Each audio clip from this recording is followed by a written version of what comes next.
bakit hindi nyo maiwasan? Kasamaan, bakit hindi nyo mapigilan?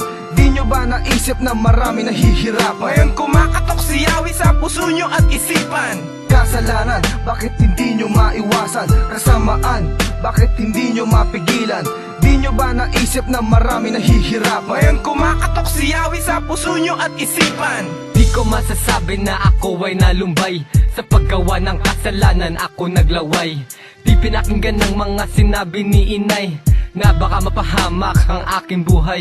Sa away ng iba ako'y napapasabak. Kapag may problema ako'y napapabatak. Ako'y nawala sa aking sarili. Mali pala ang landas na napili. Ngayon nagsisi sa mga maling ginawa. Nais kong pasalamat sa aking pamilya, pati sa Diyos na palaging nakatingin, na bumabantay at gumagabay sa atin.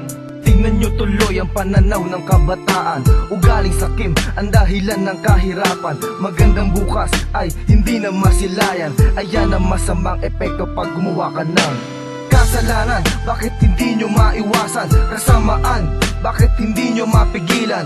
Di nyo ba naisip na marami nahihirapan? Ngayon kumakatok si Yawi sa puso nyo at isipan. Kasalanan, bakit hindi nyo maiwasan? Kasamaan, bakit hindi nyo mapigilan?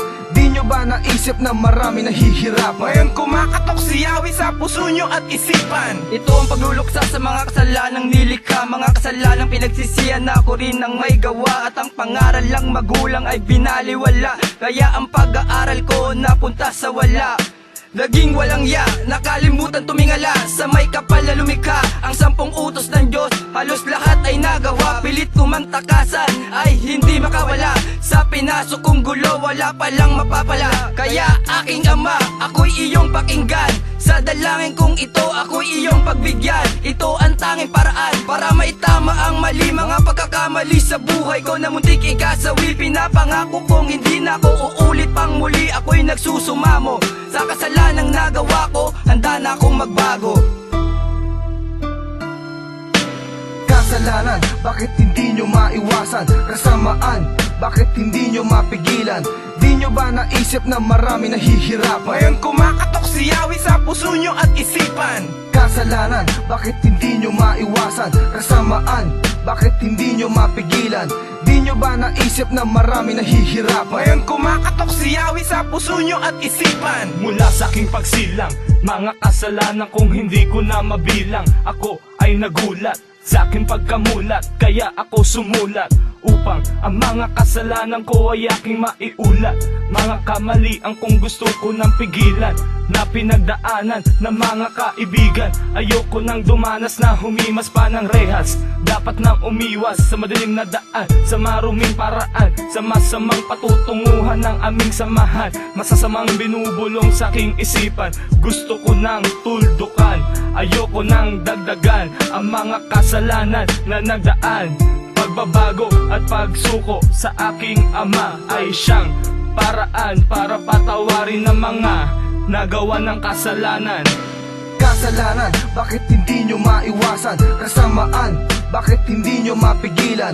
Di nyo ba naisip na marami nahihirapan? Ngayon kumakatok si Yawi sa puso nyo at isipan. Kasalanan, bakit hindi nyo maiwasan? Kasamaan, bakit hindi nyo mapigilan?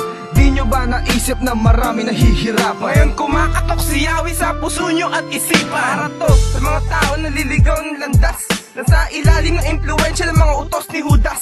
Wala na bang kupas, mga palsot at dahilan? Kapag pinipigilan ng magulang gumawa ng kasamaan, kagaya ng nanay na babae at iniwang bangkay. Di ba naisip may pamilyan na sa kanya nag-aantay? Ginagawang libangan ang mang-hold up sa daan. Bakit di nyo subukan pumares? Marami pang paraan. Pwede nyo pang simulan ang pagbabago ng iyong buhay. Huwag nyo nang pangabuti na umabot pa sa hukay. Ang madilim yung mundo, pwede pang lagyan ng kulay. Basta yung nasa taas, ibigin mo lang ng tunay. Kaya payong kapatid, kahit wala tong kapalit, subukan mong isa puso ang inalay kong awit. Huwag mo masamain kung ikaw ay aking pinipilit. Gusto ko lang papasukin mo si Yawi sa puso mo at isip. Kasalanan, bakit hindi nyo maiwasan? Kasamaan, bakit hindi nyo mapigilan? Di nyo ba naisip na marami nahihirapan? Ngayon kumakatok si Yawi sa puso nyo at isipan. Kasalanan, bakit hindi nyo maiwasan? Kasamaan, bakit hindi nyo mapigilan? Di nyo ba naisip na marami nahihirapan? Ngayon kumakatok si Yahweh sa puso nyo at isipan, Nang mabawasan ang mga pagkakamali, sapagkat ito ang sanhi ng ating kamatayan.